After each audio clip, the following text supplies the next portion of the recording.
ভেঙেছে বলে কি খাওয়া বন্ধ করে দেবো তা না। আজকে কিন্তু ছানার ডালনাটা একটু অন্যরকম করলাম, মানে ছানার ডালনা করছি না, জাস্ট পনির মতনই রেখে এটাকে ভেজে নিলাম সাদা তেল আর ঘি দিয়ে। আর এখানে ভাইয়ের বাড়ি থেকে ফুলকপি দিয়েছিল, সেই ফুলকপি দিয়ে বিনস দিয়ে আলু দিয়ে ভালো করে একটু ভেজে নিয়েছি, এটা দিয়েই তরকারিটা করব। দিয়ে দিয়েছি জিরে ফোড়ন, একটুখানি হিং আর নারকেলের কুচি, দিয়ে দিয়েছি একটু আদা কাঁচা লঙ্কা বাটা। তেলটা ছাড়া ছাড়া হয়ে আসার পর আমি দিয়ে দিয়েছিলাম এতে একটু লঙ্কার গুঁড়ো, হলুদের গুঁড়ো, জিরে গুঁড়ো, ধনে গুঁড়ো আর একটু এই দেখো চিনি। এবার তেলটা ছেড়ে এসছে, এবার এর মধ্যে সবজিগুলো আমি অ্যাড করব। দেখো ফুলকপি, আলু, বিনস সুন্দর করে একদম কষা হয়ে গেছে, তেল ছাড়া ছাড়া অবস্থায় এসে গেছে।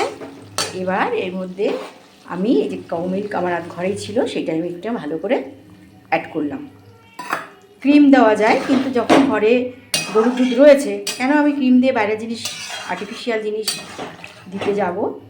তো এর মধ্যে আর একটু আমি জল অ্যাড করব, কারণ এখনও ফুলকপিগুলো একটু নরম হয়েছে কিন্তু একটু সেদ্ধ হওয়ার বাকি। তো আর একটু আমি এর মধ্যে জল অ্যাড করব।